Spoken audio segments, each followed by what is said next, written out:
Yo, it's another fucking beautiful evening in Two Beans, One Bowl podcast. We have my guy right here, Mitch from Mitparfilms. Welcome to Two Beans, One Bowl, my guy. How's it going? It's going good, man. Make sure to have the microphone nice and close to you. You know, it's got a little, you can pull it up wherever you want, man. Make sure, I always say to keep it about a chode's distance away. Okay. I'm talking, you know, like a little micro, you know? Like right here. Yeah, right like there, right yeah. There. The reason you can literally, like, I put it up right here. You know why? Because you get that nice bass. You get that, you get that nice, sexy, seductive. And also so it doesn't pick up my chickens. Oh, true. Okay. Yeah. Right.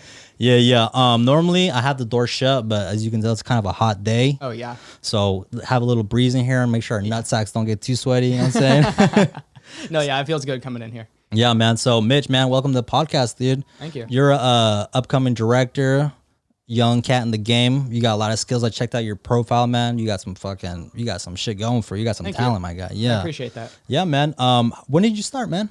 So I first started messing around with cameras probably 6th or 7th grade. I was either running around with my iPod or one of my parents' like phones or something, just making like random videos in like the backyard. And then I went to Santa Rosa High School for all 4 years of high school, and they have a specialty program there called Art Quest, and they have a whole bunch of different like smaller classes that you can take to specialize in one form of art. So I went into the video arts class. Dope. Yeah. So I did that all 4 years. So that's basically where I got my start with knowing how to actually handle cameras and the equipment properly. And they gave you all of the resources, and they had you write the script. You had to assign in your group like who the director was, who the editor was going to be. So they had you do like everything. Like a production. Yeah, exactly. Production, a little mini production. Yeah. We had our own like production names and like everything. Yeah. You get your little fold out seat, like director, and you're like, I think that's the one thing we cool. didn't have. One thing we didn't have. We had slates and everything, but the chairs were the one thing that we never got. Yeah, that's still a thing that I'm still like, should I go buy a chair? Or is that douchey? Yeah, that's like, director, but you know how good that would feel? Honestly, yeah. You know? Yeah. Like once you get a team going, you're like, where's the director? Like, oh, he's the one sitting in the director's seat. And you turn around, you're like, right over here. You're like, right here. Big honcho right here, doc. Yeah. Right. Hey, look at me now. This is about me to understand. Look at me. I am the captain now. I'm right here. So, yeah, I went to Santa Rosa too myself. Nice. I went there in like, I'm a little older, but I went there in like 2009, 2010-ish. I think 2009. I never got to go into the Art Quest, but I always was jealous as fuck because I was like, oh, that looks dope. Like you guys are doing production and shit. You guys are doing cool art shit, you know? I was too much of a dumbass to go there. Oh. Well, I wasn't a dumbass. I was just too lazy and I was a fucking drug addict at the time. So that wasn't going good. Right. I ended up having to go to Ridgeway, man. And then that's when I started doing my video production. Oh, yeah? Yeah. There was no budget there. Oh, there wasn't? No. So they had like a class for it though? Or no. Oh, they didn't? No, when I say I started there was like, I had a shitty ass little metal band and then we had a music video done and we're like, that shit sucked. And we're like, we could do better. And like at the time, no, we couldn't, but we know you're like, I can do better. And we ended up going and we bought like, what did we get? Like, what's that fucking one that everybody fucking buys? That's a fucking Canon. Like the T7Is, I feel like. No, it's like a little step right above it. Not the Rebel ones. Oh, it was like the 7D, the 8D. Yeah, maybe one of those. Yeah, the 70D. Yeah, it was a 70D. Yeah. Okay. So I mean, it's okay. It's an okay camera for point and shoot starting, but I'm like, yeah, man, we didn't know what the fuck we were doing. So no. In high school, we were like, oh, it's a Canon 70. It's a Canon. Yeah. We're like, oh my god, it's expensive, so it must be good. And then we're watching stuff like a year and a half later. Grainy like, as fuck. Wow, the color is just awful. Yeah, man. So you got started in Art Quest, and then you were doing your classes. When did you get your first own camera? My first own camera was actually a Canon camcorder that my aunt and uncle got me for Christmas. Nice. It was a like HF G10 or something, just a regular like standard. Yeah, like, the standard one, little family cam. Yeah, pretty much. So I got that. I made a couple of little videos with friends, just kind of practicing with it or getting just more shots. Get acquainted with it. Just kind of slowly went through upgrades over time. After that one, what'd you get after that? After that, I got it was kind of an interesting jump I made. I went from the Canon camcorder to a Nikon D3200. because I wanted Nikon? to. Yeah, Nikon. That's a weird step. That's a side step. Yeah, I don't know if it's a that's why I back said step, that. but it's a side It was step an for sure. interesting one because I was looking Yeah. around. I think I literally looked up budget DSLR video Yeah, cameras classic. on Amazon or something. Yeah, for sure. And I saw a bunch of video reviews for that. It comes with like so a I bunch was of shitty ND filters and like a tripod that doesn't Yep. even sit steady and like a bunch of bullshit fucking accessories. Yeah. You've looked at the same. kit Yeah, I yeah, looked for at, sure. Yeah. I mean, I essentially got the same shit, but the 70D version of it. You know, Right. you're like, ooh, a bunch of accessories that I'll never fucking use, but I think they're gonna be cool. Yep. Yeah, basically. So you got that, you got your Nikon, and then when did you move into Sony, gang? Sony gang was one of the very more recent ones. Halfway through 2020, I think I actually settled on Sony because after the Nikon, I went back to Canon and I got a T6i. Oh yeah. So I got that. I was like, I'm Yeah. going to go back to Canon because I decided to go back to those colors, I guess. And then I got a Canon EOS M50 because I needed to move into the 4K range Yeah. because I knew I wanted to go farther into actual video production and I knew I wasn't going to really get far without 4K. Yeah, basically, if you don't have 4K, I don't know what the fuck you're doing if you're in video. Yeah. I'm sorry. Anybody, I know everybody starts somewhere. I know we all gotta, but put that money away and get that 4K shit. Doesn't matter what brand, preferably Sony. Right. But right. Yeah, I mean, Sony's I mean, good. come on, dude. Low noise, Oh, yeah. the fucking low light, fucking killer, bro. That was super helpful. Yeah. When I was in LA, I had one of my first shoots with my Sony A7S III was in LA, and a lot of it was at night, so I had to have a bunch of lights there. But Yeah. you're able to mess with the settings on there so Yeah, yeah. well and so easily. Yeah. Also, too, one thing I never really even noticed until recently, I'm like, the Sony cameras are a lot more mobile, smaller, and lighter. Yeah. Like you get a big ass chunky Canon, and it's like it's so much excessive weight and like space take up for no fucking reason. I feel like their You know? lenses are really big too. Yeah, they're really heavy They too. just feel too heavy for me. And then people have the huge battery packs on the bottom. Yeah, too, you get so the that fucking adds the another, banana like, clip on there. yeah, yeah. another like half pound of weight on there. Yeah. It's not unnecessary. Yeah, in my I opinion. mean, I don't know. I'm biased. I love Sony, man. You know? No, Sony's great. I've been enjoying Sony because I went from the N50 and was like, okay, well, everybody else who's been getting into video over the last year or two has been going to Sony. So I went to the Sony A6400, and then after that, I basically just spent time saving up and just making sure I could get the next step up. And I saw that the for sure. A7S III was out for just to the public. So You got it right when it first came out. not right when it first came out. Yeah, I but with the think- first couple months. Yeah, first few months definitely because people were still going, "Wow, you got the A7S III already." It was like, "Yeah, but my wallet didn't appreciate it." But Oh, yeah, I yeah. got it. Yeah, I barely got I barely upgraded, bro. I was shooting on my A6500 for years because I was like, I could afford the A7S II. I'm like, someday the A7S III is gonna come out. Someday. And then eventually I even like lost track, and then I'm like, A7S III's out, and I was like already like what? 6 months late. Like I had just not like I stopped reading reviews and all that other shit, and I was like, oh shit, I'm like I got money in the bank right now. Like, all right, let's go get it. They're like, "All right, the price dropped a little." Okay, hold on." Yeah, it was like not much, but Not a lot. it's like a couple $100, I guess, right? Yeah. Maybe like $200. I don't know. Probably. Something. I went and like, I was gonna order online, but when you want that new piece of gear and like I want it so bad right Yeah. fucking now. Like Oh, I'm yeah. willing to pay that extra fucking in-store price, Yep. I was like, fuck it, I'm gonna go to Best Buy, and Yep. then they said they had it, and then we were looking and they couldn't find it. They were like, did someone steal it out of stock? And we were looking everywhere, and the dude just opened up some random ass like cupboard, and it was behind a bunch of shitty like cams, and like here it is. I'm like, yeah, Yes, it's mine. It's mine. Oh yeah, man, I shed a fucking tear. I was like, man, I've been shooting on the Thank A6500 of fucking.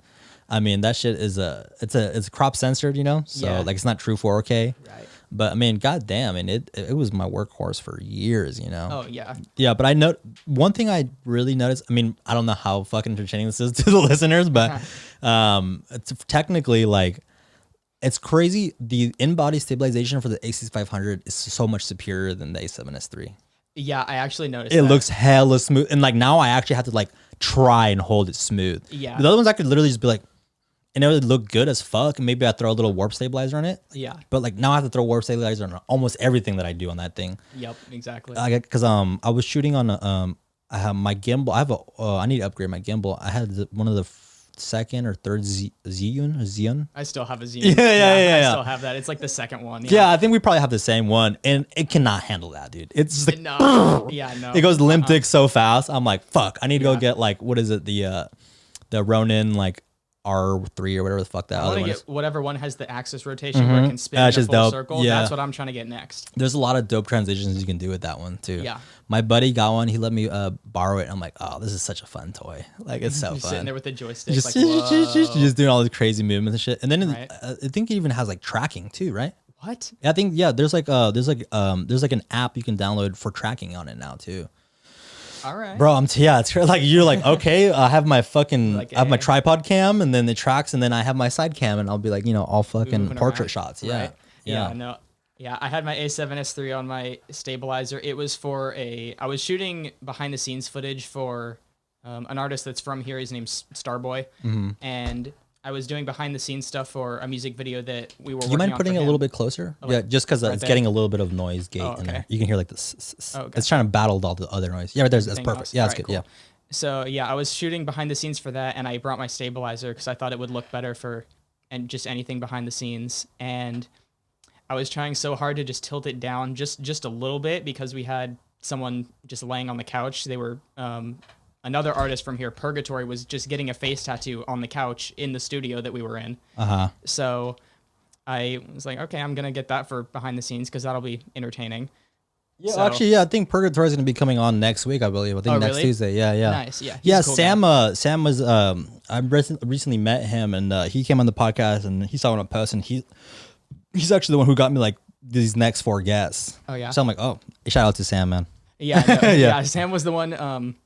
Yesterday, he said, "Oh, you should try to see Yeah, if you yeah. can get a spot on the podcast." I was like, "All right, cool, sure." Yeah, it was like I was like, damn, I don't have any guests for this week. And then like boom, I had like 6 guests. I was like, all right, for sure. Like, we're good for Yeah, the next all month and a right. half. Like Great. because we drop once a week. And then like it's been a bitch because like I have a bunch of editing to do and like it's the worst. I fucking hate having to see and listen to myself all over again. So it's like the Right. worst thing editing. Like I don't want to hear my fucking voice again. Yeah, I don't want to, So- even if it's yeah. for a music video and I say go or action or You something. ever like I you hear myself. yourself back? You're like, oh, I sound so fucking lame. I'm like, wow, I sound like that on set. I'm Yeah. so sorry, you guys. yeah, like me, like I'm super nasally when I get super excited, and then I'd be like, I feel like I sound like that. I mean, I don't sound like that, but like in my head, I'm like, dude, I sound so fucking lame. Yeah. Yeah, I saw like as soon as I start like editing, I'm like mute.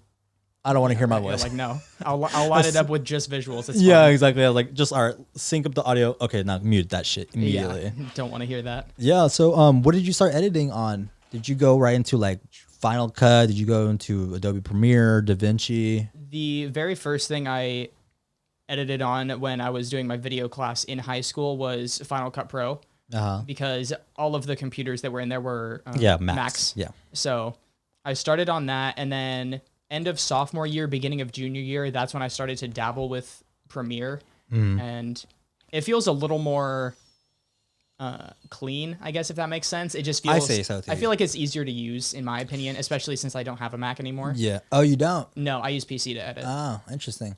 Would you because of the affordability of like processing and replacing parts, or you just always been a PC guy? I just kind of preferred PC anyways because Are you a gamer? I do like to play games in my That's downtime. probably why. So I did prefer that. You're not 'cause, gonna be playing shit on here. yeah, on Macs it was not gonna happen. I Yeah, could play yeah. Minecraft on like my friends. maybe like World of MacBook Warcraft or something. laptop. But if you're like Right. playing, I don't know, whatever other fucking games are out there these Anything days. bigger than that, you need a better computer, and it or just Absolutely. won't work. Yeah, and also like the way that they code it doesn't really work out the same, and the interface gets all fucky. Yeah. for sure. No, absolutely. So yeah, I mean, Final Cut's supposed to be user friendly, Right. and it felt like too user friendly or like dumbed down. I don't know. I feel like dumbed down's a way that I would describe it in some Dumbed ways. down. Yeah, I would say so. It's kind of more like, no offense to the Final Cut users. Oh, no, but no. it's all about Premiere. Yeah, Premiere. Sorry, Premiere is the one that's called industry standard for a Yeah. reason. So just saying. Exactly. Yeah. Yeah. I didn't dabble with shit. I just went straight into Premiere. Just randomly. Like I had no clue when I started. Like I literally said like, we're like, I don't know, but I think I can do a better job. And then Premiere is the way to go. Yeah. When it comes to like shooting, what do you usually shoot in? Do you like your PP? picture profile. You're like, what? I was like, what'd you just say to me? I know. You're like, Usually I'll just leave it in S-Log3 oh, okay. on my. You shoot an S-Log? Yeah. Okay, for sure. So I'll usually just do that because I like the way that I'm able to color it afterwards, or if I'm using LUTs or anything, then I like the way that they look after using that profile.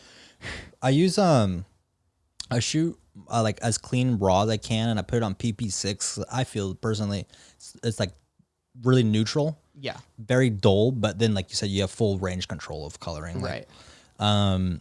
I actually I did a recent shoot for the first time, and like probably since I started, I was like, fuck it, let's see what this thing can do. And I let it shoot on auto. Did a pretty fucking good job, man. Yeah. I mean, like obviously you can't color grade and like give it the personality that much change, but as far as like depth and color, like it looked really good. Yeah, like the autofocus was great. The only thing as usual is like the contrast, because like I was at the SoCo market and everybody's underneath the kiosk, so you're battling the blown out sun and then darkness, blown out. But it did pretty good, like, you know? Yeah, that's good. Yeah, and now I was shooting on, I have like a little small rig that I built, and so I'm still trying to, I don't have a fucking, a rack focus on it yet. Oh, yeah. So it's super uncomfortable. I have to overhand like focus. Oh. And it's, you know, it's awkward. Usually you're like this, you know? You cup it like your nut sack or a titty. You don't grab a titty like this. Usually it's an underhand when you're trying to handle Yeah, it. exactly. So it's been really awkward to kind of adjust to it, but in the future I'll get, you know, I'm going to slowly start building all this shit. Right. Yeah, man. So also talking about like medium production, what do you feel is like one of the most difficult things that you kind of come across? The most difficult thing? Or the most unsatisfying, unfun part of it? That's a tough one, honestly, because I don't know. I feel like I just try to look for the positives in everything, even if it's before or after I have a shoot officially booked for anyone for anything. I usually just try to think, oh, it's gonna go good. Everything's gonna be great. The footage is gonna turn out fine. It's gonna be all right. You'll be able to edit it as quick as you can. It'll be fine. But I feel like every time it always kind of comes down to just what I want the final edit to look like, or if I got a shot and I thought it was going to look really good, and then for whatever reason it just doesn't turn out as well as I thought it was. I was like, oh, I could have fixed ISO by like one setting and it would have been fine. Yeah, but yeah. Then in editing, when you try to do like gamma correction or something, then it can either make it grainy or got visual noise in the corners or something. And that's something that just bothers me, is that if it's something like that. So self-frustration, I guess. Yeah. My least favorite part is the delegation of booking. Like the scheduling, I'm going to say it right now, rappers, you guys need to fucking work on your scheduling, become more professional, take your fucking craft like a fucking business, because bro, think about it. Think about this. All right. This is our job, right? Yeah. One day you show up at work and then your boss is like, you're not getting paid today. How would you feel? Not very good, eh? Nah. So be on top of your finances. When you say you're going to be there, show up. I mean, if you're going to go be what you're going to be, go do it right. You know what I'm saying? Yeah, exactly. That's the most frustrating part, is scheduling, man. Time management. Because as you know, motherfuckers like to smoke blunts. Yep. Just be chilling and drinking, lose track of time. I'm like, bro, we're on your time, we're on your dime, we're on your hour. Like, do you not want a product, or do you? What the fuck do you want? Right here, you're paying us to be here, so you're paying us to stand here while you're doing whatever you're doing. Some people might be totally complacent with like, okay, I'm getting paid, I'm here. I want to get shit done. I want to create shit. Yeah, you know what I'm saying? We need footage to do what you want us to do. Yeah, I can't even count the amount of times on both my hands and my toes how many times I've gone to rap shoots. And it's not always rap, right? It's just artists in general. I mean, you know, most artists are either very artist based and have a hard time functioning on like the technical side, right? And that's just how it goes, right? Yeah. That's why they have the talent. Yeah, right. And that's why they get management. We're the tech people. Yeah, exactly. So basically that, and it's just like, man, I can't count how many times I've been like sitting there for an hour and be like, man, like we're killing time. Like you guys have just been chilling. Like you guys keep rolling blunts. Like you guys could be rolling blunts for the video or whatever. Like, put that as a B-roll, and they just, I don't know. Yeah, tell the cameraman when you're gonna start rolling something, or if you're gonna start smoking or drinking something. If you're pouring drinks, might as well make a B-roll out of it. Tell us. We can get B-roll. We can put that in your video, and it'll look cool. Basically, that's probably the most frustrating part. But otherwise than that, I love my job. Oh no, yeah, it's great. You get to meet a whole bunch of people. You get to listen to new music. You feel like an A&R sometimes. I feel like. Yeah, absolutely. And it's very interesting too, like coming across all the different kinds of artists and people you come across, and then you meet, all their plus ones and then management, and it's just like, it's just crazy how many people get involved when it comes to music and video production. Like, it's gonna be cool people, and then you next thing you know, it's a big ass group of people, and you're like, damn, it's a lot of people on set. Yeah, it's like, there's gonna be like 5 or 6 people there. You pull up, there's like a fucking mob, 20 people right outside of one car outside your house. Like, yeah. Cool. You're like, all right, okay, so this is how it's gonna be. Yeah, I mean, otherwise than that, man, do you feel like how do you feel the industry is going these days? Do you feel like it's getting oversaturated? Ooh, just music industry in general, just everything. And video. I feel like everybody and their mother is doing video now. It feels like it, yeah. I feel like you can throw a rock and hit another videographer around here now, especially. Yeah. Yeah, there's a lot of I feel like at some point there was a really dead space between 2016 and 2015, 2018, where one of the dominant directors left here. And well, everybody goes to LA, right? Right. I mean, I personally, I'm like, I can't live out there. Like, I'll get booked flights, I'll drive down there or whatever, but I can't live in that fucking area. That's the one thing you wouldn't do is just stay down there. Nah, man, I rather just fucking, I'll take a little bit of a price cut to not have to live down there. Like, yeah. I personally I lived in the city for San Francisco for a while. I thought I was gonna be a city boy. Man, I like being out here in the trees. I like having a garden. You don't get that shit out there. No. Unless you're making 10 to 15 racks a month. $5,000 in LA is not shit. No. Nothing. No, you gotta make way more than that. Yeah, that's you're head over water, Yeah.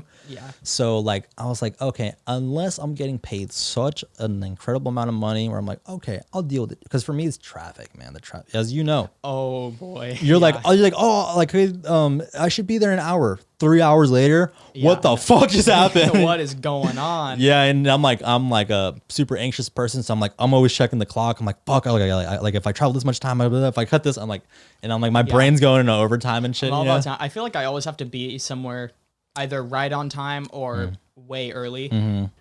Yeah, I'm really big into time management, to be honest. I think it's my OCD part of my brain. Right. As a kid, I would count my steps and I would count seconds and I would calculate how long it would take me to get to the next block. Just always doing calculations, and I feel I was like, what the fuck? That's a totally useless skill. I'm like, oh no, it's not. It makes me hella time conscious. You know? Yeah. Yeah, that's something that I don't know. I feel like that's good. Everybody should be time conscious, but then again, I guess you start getting a little deeper than that. You're like, am I paying attention too much to time? Yeah. Am I hyper focusing just on this one thing? And is it actually that big of a deal? Yeah, exactly, man. So tell me a little bit about your background, stepping back into where your folks from, where you grow up, what kind of kid were you? Were you bullied? Were you the bully? Let's take it back to pretty much your childhood. Let's start at elementary school. Elementary school. So elementary school was very interesting. Where'd you go? Put it that way. Oh, I went to St. Rose. I went to a private Catholic school until 8th grade. That's gonna be interesting. Let's hear it. Yeah. So, and it was basically, of course, first off, I'll start with when you got into 4th grade, you were required to have a Bible. Oh no shit. Yeah, you were required to have a Bible in your desk, just ready. So that was the first thing when we got into 4th grade. I was like, I need a Bible. It's like, yeah, you get the children's version of the Bible though. I'm like, there's what's in the Bible where you need a children's version? Yeah. And it just had weird little pictures in it of Moses holding up the 10 Commandments and stuff. But they were they kind of tried to hide it, but in my opinion, they were very conservative, closed off, and not very friendly to LGBT representing people type of thing. That's kind of generally how most religions are. They're not too stoked on anybody who steps out of the left and right. Yeah, and in 5th grade, we were read a poem about abortion. What the fuck? We were read a poem about abortion and about how roses are red, so are fetuses when you board them. Yeah, right. all the other fifth graders are sitting there going, huh? Like, what? And then the end of it talks about the baby not being born because the mother decided to abort the baby, which is totally fine, by the way. This is crazy that they're teaching this to kids. Like, why even bring up abortions at that age? Why bring that up? They called it family life. It wasn't called sex ed or anything like that. It was family life. They're trying to get it in your brain at an early age. Yeah. Me personally, I'm like, bro, not my body, not my choice. Yeah, exactly. I feel like I have no say when it comes to abortion or anything like that. I don't think any guy does. I'm never going to go through that, so I'm keeping my mouth shut on that because I don't know what I'm talking about. Yeah, we have no experience. Yeah, no, we know nothing. We know. Yeah, we got nothing going on there. I feel like that should be common sense, but you'd be surprised how much people do not accept that. Yeah, unfortunately, that number is a little too high, I feel like. yeah, for sure. So, okay, so you were reading abortion poems in Catholic school? Abortion poems and the grade. Bible. Yeah. 6th through 8th grade was fine, I guess, because the teachers were a little nicer. Oh, so it's like K through 8? It was K through 8, yeah. Ooh, damn, that's a lot of your like developmental like age. You know? Well, I went to like a regular public school kindergarten that was like in my neighborhood. Okay. When I was actually in kindergarten, and then 1st grade I went to this school.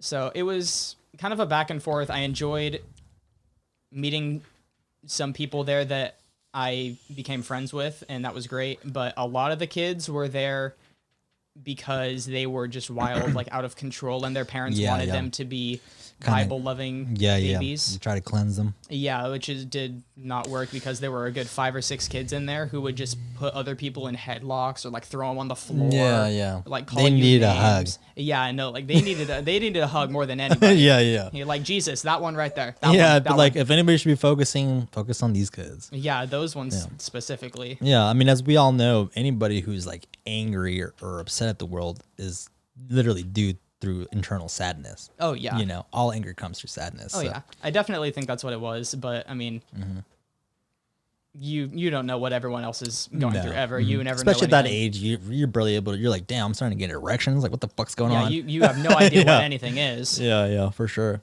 No idea on anything. So Catholic school all the way through 8th grade. All the way through 8th grade, and then went to Santa Rosa High School, which is one of the biggest high schools in Sonoma County. In Sonoma County. I had a good time there. I enjoyed it. High school was way better, honestly. Yeah, I personally had a great time in high school. I'm not one of the kids who, I fucked off a lot and did a lot of stupid shit, but for the most part, I enjoyed it. Yeah. I mean, I feel like everybody kind of went off and did a handful of things they weren't really supposed to. Like literally everybody. You can ask the goody two shoes in the front of the class. He'd be like, "No, I walked off campus to go get a coffee once." Like, yeah. I mean, you gotta you kind of have to fuck up in order to know what's good and what's wrong, right? Oh yeah. I mean, you can read the book. You can people can tell you what to do, what not to do. You're never gonna know until you get hands-on experience. You're like, whoa, definitely not something I should be doing. Yeah, you know? exactly. Yeah. And so you ended up in 8th grade, and then you hit high school. Was it weird having to like adapt or kind of like get a what's the word here, like envelop yourself into like normal society on quotation quotation mark? So it didn't even occur to me until about halfway through freshman year how deep into the like kind of conservative, I guess, mindset that my previous school was putting me in, because I got there and I was making assumptions about people in my head. Oh, really? And then I started meeting these people that I was having assumptions about. I was like, wow, they're not like this at all. What were they teaching me there? Yeah. Or like, I had no idea until I like met people like actually there that did I realize what I was trying to think about. I was like, wow, I really thought like that. Yeah, it's I mean, I don't know, man. Like, I guess religion and spirituality has its place, but I mean, I feel like there's limitations to everything, either any kind of mindset, right? There's a time and place for everything, I feel like. Yeah. I mean, if you take whatever the Bible is and the teachings, you take away all this crazy not mythology, whatever you want to call it, right? All these other exterior crazy stories, burning bush, and you just get down to basics, like, yeah, there's good shit in there. Yeah. Like, it's good. Like, if anything, it's still a story. It's still stories, no matter how you look at it. Basically, there's no way to fact prove anything. What are you going to go and Google fact check Jesus? Right, yeah. Jesus, Google images. It's like, wow, he's real. Great. So you had to get in fucking acclimated was the word I was looking for. Acclimated, yeah, definitely. Yeah. And did you have a hard time like making friends or like kind of like socializing or anything like that? I feel like the first week or two, it was probably just a little interesting because it was so many people, and there were only, I think, 2 or 3 people from my old school that were going to the high school that I ended up going to. So I stuck with this one guy for the first month until we actually started meeting more people. Yeah, So you it was like clinged us. on. You're like, it's just me and you, bud. We're like, it's you and me until graduation, bro. We got nobody else out here. From the same school. Yeah, we were both from the same private Catholic school, and we both went there. That's interesting. But yeah. we both got into different art quest specialties and everything, which was cool. How many what like different branches or categories did they have?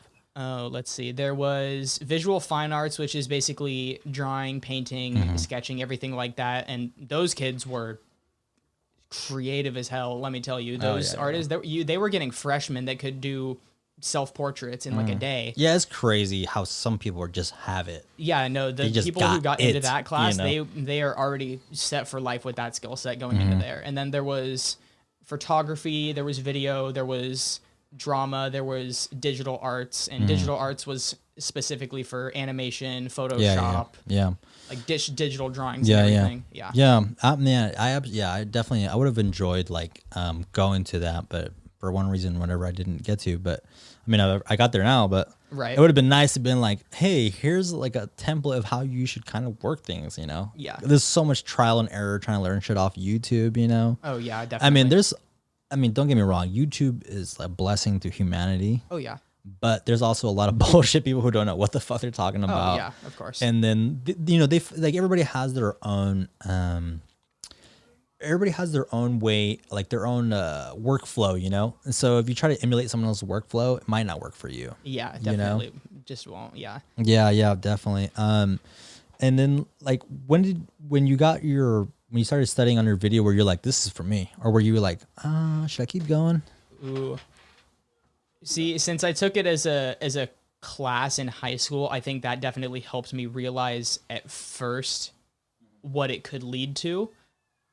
So I think it was better that I started with it as a class instead of immediately trying to like find some sort of video related job in high school. I mean, obviously through ArtQuest, you were able to find events or stuff where they needed a person with a camera to just walk around and film everything, or if you needed to film events or something or anything like that, you were able to find it through there. But when it's brought to you in the form of a class or like a lesson where you're with other people your age, I think it was a little more helpful for me anyway, because I was able to be on the same page as other people who were my age, and we were all able to collaborate on the same level and everything, because we all roughly had the same amount of experiences, 13, 14-year-olds going into high school with camcorder level experience. Yeah. No, that's dope, man. Like it's definitely got to be like more comforting, like kind of going at it as a group of people, and then like people who have the same experience, same educational kind of background. After high school, did you go to any other like extracurricular shit, or were you just like, fuck, let's get to the grind, get to the trenches? Yeah, or just right out there. Yeah. So I graduated high school, thankfully. Don't know how, but I did. Same here, man. Right. Barely, but we did it. I got there.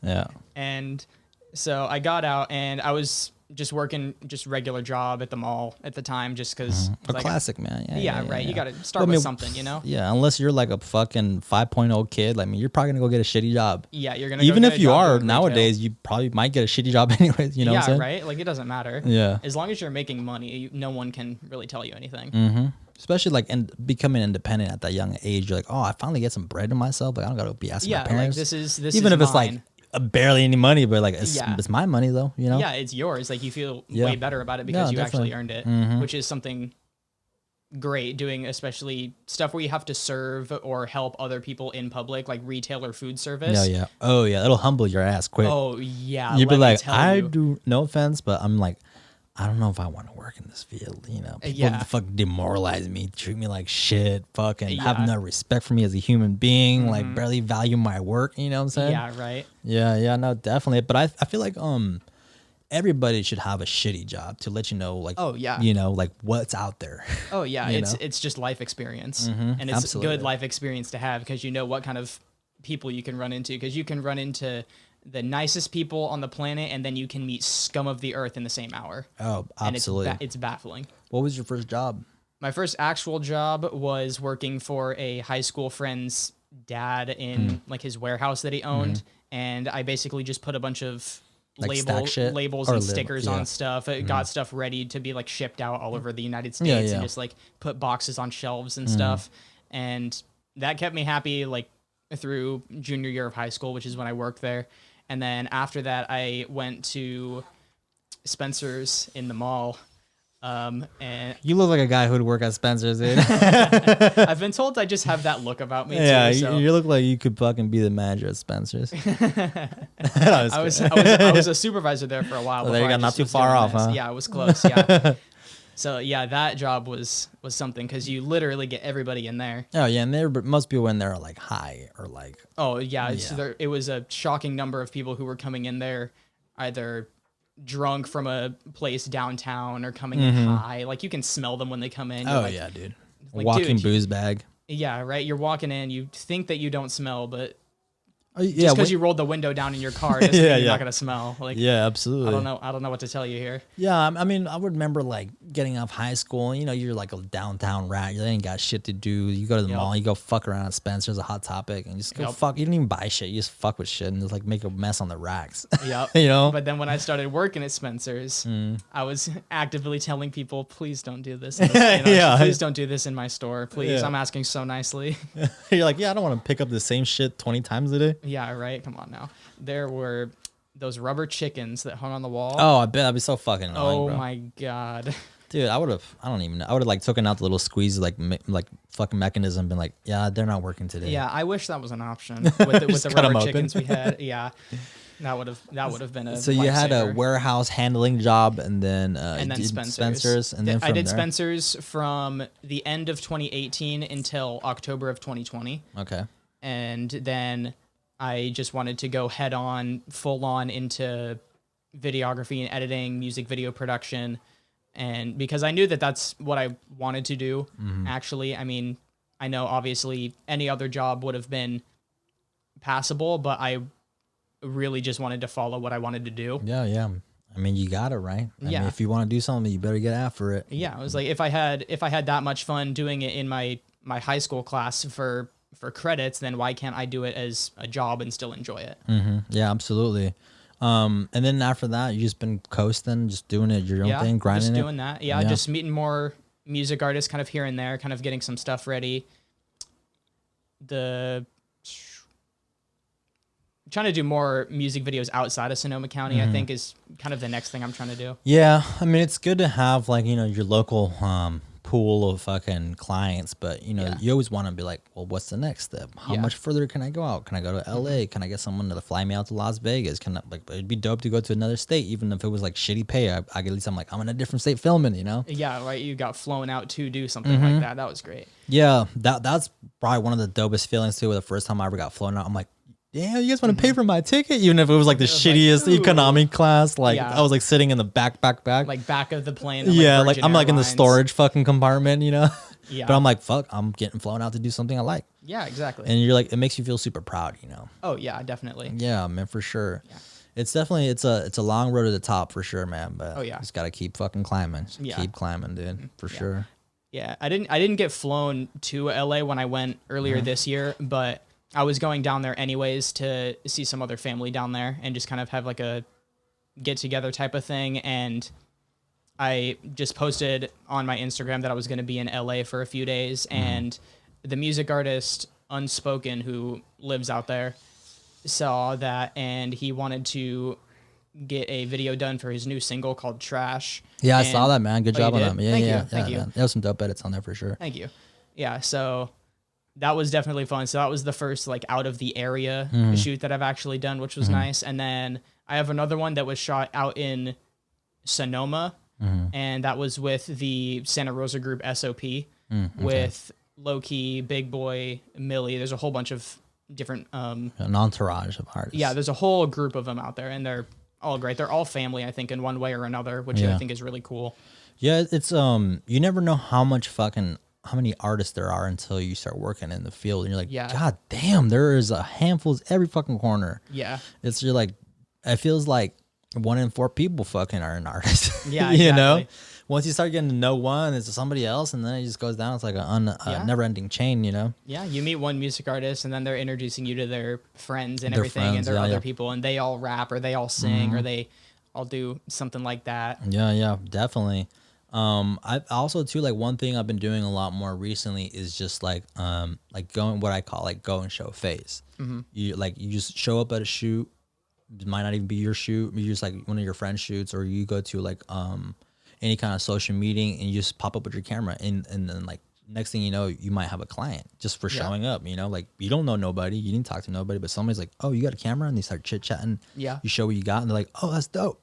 Yeah. You know, and it's like something like me personally, I'm actually a pretty antisocial guy. I know I have a podcast and I have people, Yeah, it right. may You're not bringing seem, people in here. yeah, I know, but it's like it's circumstantial. You know, I control when it is versus like being socially forced to be in a circle. You know, like I Yeah. get to choose who I want to speak with. Right. I bring up the subjects I want to speak about. You know, so it's like kind of a controlled environment. Yeah. But honestly, man, like, I don't know, I used to spend a lot of time just bullshitting, like hanging out. I mean, there's nothing wrong with hanging out, but after a while, I'm like, damn, we're like, what? I gotta stop just hanging out. Like, I feel like Yeah, like I gotta do something. I feel like every time I step outside this fucking my front door of my house, like I gotta go do something productive. Like I should Yeah. meet somebody, talk to somebody, email somebody, chit chat with somebody, make a meeting with somebody. You know, even if that first 2-3 meetings doesn't lead to shit, it might lead to something on the 4th, 5th. You know. Yeah. And I honestly, I hate it, but but I feel like it's part of the job. Just going and just being like, I'm here, I exist. Yeah. Like, you know, yeah. That's a super big part. And also like I feel like locally, there's so many shooters now that like I feel like it's it's only a matter of time where a network gets built. Oh yeah. So like everybody has their own editing style, right? Yeah. People have their own gear. Some people have a different way of visualizing videos. So there's always space for everybody. I feel like at the top. Oh yeah. There's so much business, you know? And so like I think that's something I'm going to try to plan in the future, is basically a network be like, yo, I don't do this kind of shoot, or boom, I don't do these kinds of edits, pass it on. You get like a percentage cut, and but there's always a cycle of work going, you know, within Right. the circle. Yeah. So basically we're getting each other gigs, or been like, I can't make it to this shoot. Can you make it to this shoot? You know? So I think that would be dope versus like having a bucket of fucking crabs and we're all trying to like bring each other down. I'm like, Yeah. why don't we like, you know, there's like literally unlimited work for everybody. Yeah. You just got to like schedule it right. Yeah. Everyone's style is different and everything, but you still don't know what it's gonna look like until you actually do it. Exactly. Like a lot of times I personally like, I do a lot of shit on the fly. I feel like I'm more inspired. I work great under pressure. And when I try to plan shit, I'm always like, nah, I got a better idea. Like in the moment, you Yeah. know? Like when it's happening, you're Yeah. like, oh, let's try this. And I mean, there's always a couple of shots where like, oh yeah, this is perfectly how I planned it, right? Oh yeah. But I feel like a lot of the magic happens on the fly, on the spot, right there in the moment, you know? Yeah, You're that's like, when it you're like, happens. whoa, different angle. Whoa, the lighting reflected. We're like, whoa, like, you know, the color fucking is popping different, I thought, you know? Yeah. Yeah. So it's super fun and shit. Do you feel like right now, we were talking about earlier about it being saturated and all that, do you feel like pretty soon we're gonna end up like just shooting on our phones? Ooh. Think about, I mean, honestly, 4K, like the brand new 12 iPhone X. Yeah, true. There It is looks a 4K fucking good. option on there, and I mean, Cole Bennett's already done it. When the first like big quarantine for the entire United States happened, he made a music video with NBA YoungBoy, and he just admitted on his social medias that he used a handful of shots just on his iPhone, just yeah. looking up at YoungBoy. Yeah. So I don't doubt it, man. I mean, and also like you throw a little fucking, you throw like an overlay on it with some grain, or Yeah. you like change the framing, make it like, you like make it purposeful to look like a phone. Yeah. And boom, it's still 4K, looks good. Yeah, You edit it, exactly. they don't fucking know, yeah, you know?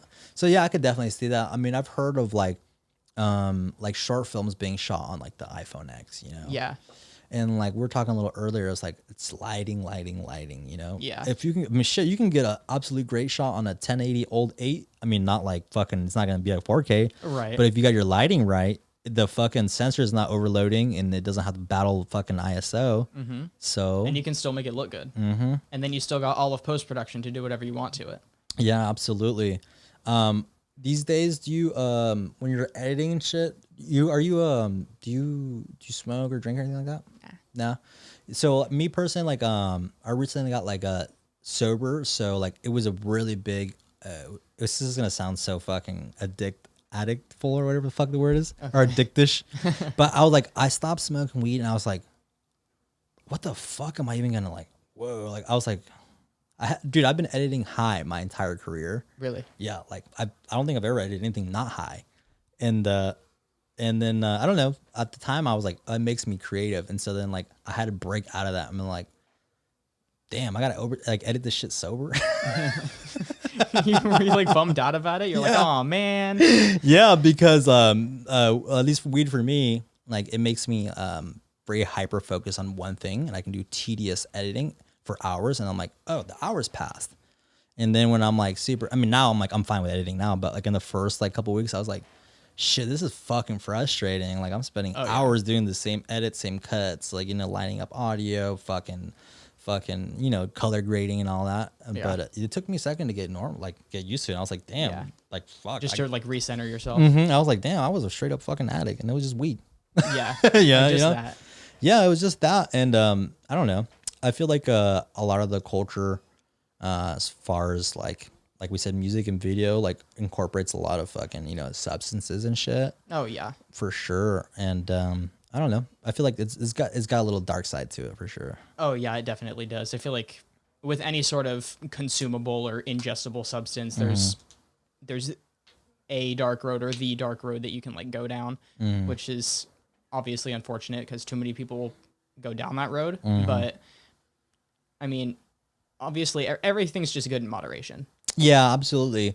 That's one thing I didn't have control of. Right. Yeah. So I'm speaking for myself. I'm saying, man, if you can go get stoned and do whatever, do it, whatever. Yeah. Because for a second I was like, it would make me hyper productive, and then like slowly over time I was like, all right, we'll edit in an hour. Like, okay, hold on, let me fucking, I don't know, watch this one TV show, and then I'll edit. And I'm like, nah, man, this is not. You gotta cut the shit out. That's a part of it for me. I feel like I would procrastinate even more than I already do because that was such a problem with me all the way from middle school all the way through high school. I would constantly just wait until the absolute last minute to write papers or even my rough drafts for papers or a project or anything. Yeah. And then I'm scrambling and I'm like, oh God, what I did this to myself. Yeah, I actually was listening to a conversation. I don't know if it was like a YouTube video or another podcast, but they were speaking about the subject of procrastinators.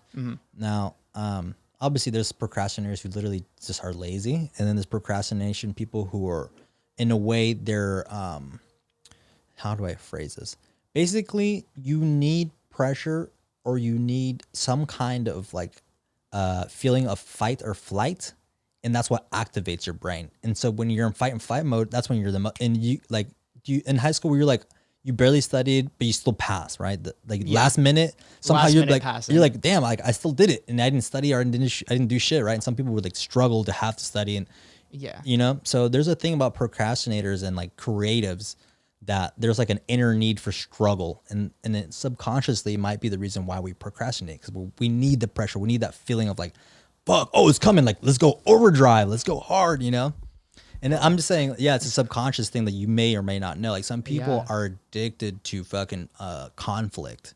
Oh yeah.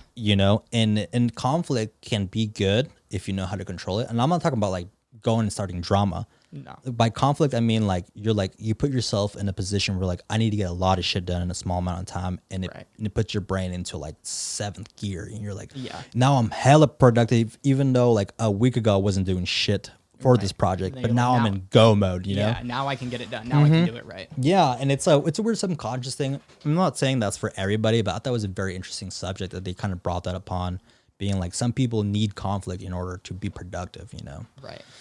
I mean, as you can see, I mean, like, I'm not gonna get like fucking crazy into politics or anything, but like, actually, I probably shouldn't get into this. I was gonna say, I'm not super political. I'm not either. But as soon as I start getting this rant, I mean, it's not even that political. Basically, what I was gonna get at was like, a lot of governments create conflict in order to have peace within their society, because Yeah. they need to have one opponent, one enemy, something to unite the people. Yeah. So that's like another variation being like they're creating conflict. They're like there's too much peace, and people when there's a lot of peace, people have a lot of time to think, and sometimes a lot of that thinking is bullshit. Because you got Yeah. too much time on your hands. Yeah. You're not what's the word?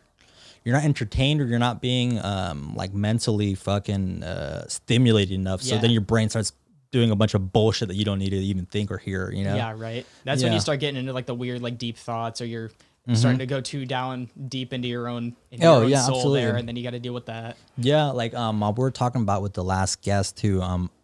Like I'm the type of person who I'm like super heavy and hard on myself, and I'm like consistently judging myself at all times. Do you have that, or do you feel like late at night, do you lay there and you're like your mind starts racing and you start Oh, thinking yeah. about everything, right? It's like there's too much time at the end of the night. Yeah, there's a little too much time at the end of the day for me to sit there and try to analyze something that Mm-hmm. even though I know I can't undo it, or I can't make it any better with in whatever way I can specifically. Especially for my work, I'm constantly just trying to one up myself every time. What I struggled with when I really first started was comparing myself to the people who have been doing this way longer than me. Oh yeah, man. I was going and looking at these other people who were working with my favorite music artists or even local music artists. I was going, wow, I need to get to that level. And then if I felt I had gotten to that level, I'm like, okay, I got to go here. I got to go here. I got to get a new camera. Okay, I got to go here now. Now I have to start doing this. Yeah, no, absolutely. I mean, comparison is like, the greatest fucking death of joy, basically, yeah. I mean, I bet you the biggest directors are like, fuck, I got competition with this other director, and then all the small fish were like, fuck, when am I gonna get up there? You know? When am I going to get to that guy? Yeah, and also another thing that was brought up too was like the being like insatiable as a human. Like we never have enough. Oh, yeah. Like even when you're like you hit that pedestal, you're like, fuck yeah, once I get there, I'll be stoked. And you're like, nah, what's the next thing? Yeah. And yeah, man, it's a fucking rabbit hole that goes down to fucking forever. Yeah. Everyone's just always hungry for more. And then that just makes more competition in a field where it doesn't need to be a thing. Because with the actual directors and videographers that I've met or shared any words with, they've been nothing but like kind and supportive, which is great. But there's still other people out there where you can just kind of look at them and that they're just a little too full of themselves. Yeah, absolutely. Yeah. I mean, it's definitely, I feel like there's definitely a point where you should be proud of your work, but not to become egotistical over it, Oh yeah, definitely. Like definitely, pat yourself on the back, be proud of what you accomplished, but then it's just like the point where you're like, do we got to push everything in everybody's face, or like maybe I shouldn't be posting this, like maybe I should keep it to myself. It's a weird thing on social media because you have to let people know that you're doing things, or else people don't think you're doing anything. Even if you like, there's a bunch of shit I don't post, and there's a bunch of shit I should be posting, but sometimes you don't, or like you're like, I don't know, whatever mood you're in. And I feel like it's a constant battle being like, am I promoting myself, or am I just being egotistical about myself? Right. Am I saying words that people are they gonna come across wrong to that person? Yeah, too.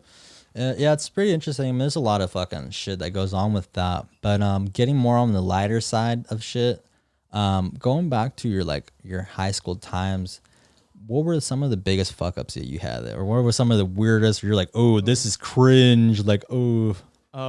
I'll tell you one if you want to hear one, man. Sure. If you want to break the ice here. Yeah, go for it. Dude, one time, bro, I was going through some shit with a fucking ex-girlfriend at the time. I showed up to a party and she was there, and I was like already drunk or whatever, and I was like, oh man, I feel like shit. And I started getting all kind of emo boy. And then I was like, fuck it, like if she doesn't fucking love me and it's not worth living. Oh, no, and I was then I literally walked to the front door and like laid in the middle of the street, and they're like, everybody's like, Joel, get the fuck up. I was like, all right. Joel, get up, come on. Yeah, I was like, and I still think I'll be taking a shower. I'm like, ugh. I'll start cringing about shit like that, Jeez. Yeah. I feel like my entire sophomore year, it was just a lot of cringe because that was my most wild year, definitely, because I was meeting way too many people just throughout the entire year, just people from everywhere, and all acting differently. So I think I kind of started acting like everybody that I was hanging out with at once. That happens too, you know? Yeah, it happens. At a young age. I mean, shit. Your whole life is figuring out who you are, but oh yeah, during that, you're so easily manipulable and so easy malleable, and you're so easily influenced, you know? Oh yeah, you can easily just like add a layer to yourself, like a layer of somebody else. Absolutely. That just morphs into your like everyday personality, which definitely will happen over time depending on who you hang out with. But again, that's a very normal thing. No, it just the entirety of sophomore year and the year 2016 was cringe for me. I was. Let's hear a story, man. I shared a cringe story, man. That made me sweat having to tell you that. Sophomore year, 6th period, my very last period of the day, the teacher that I had, his name was Mr. Gregory, and it was his first year teaching there. And we were his final class of the day on his first day. And I was such a little inconsiderate little child. I called him by his first name numerous times just because I found out what his first name was. Oh yeah, just out of pure disrespect. Oh yeah, I would walk in and I would say his name, and he would call me by only by my last name. And I was like, okay, well, I mean, I guess he's getting back at me like that. And I eventually stopped that because someone was like, that's kind of rude to do that to teachers. You're being a little too out of line with that. I was like, fine, I'll stop doing that. And then I got these little, you know, those little like slingshot chickens that you like put on your fingers and you like shoot them. I got a pack of like 3 or 4 of those for my birthday, and I took them to school. And You're a menace to society. Yeah, I was a bit of a menace. So I took them and I put just a thin little layer of hand sanitizer on them so they would get sticky. Okay. And then I let it dry. Damn, you're getting fucking technical with this shit. Yeah, I had a whole like plan for this. I don't know why, but I planned this out. I was like, I'm gonna do this, and it's gonna be funny. And it was funny at the time, but looking back on it, I just made my teacher miserable for a couple days. You hit him with it? You shot him at him? No, I stuck him to the ceiling. Oh yeah. And they were there for months. I remember a big ass thing, and I mean, we're such shitheads when we're young. Like, such shitheads. I honestly, I went back to my high school.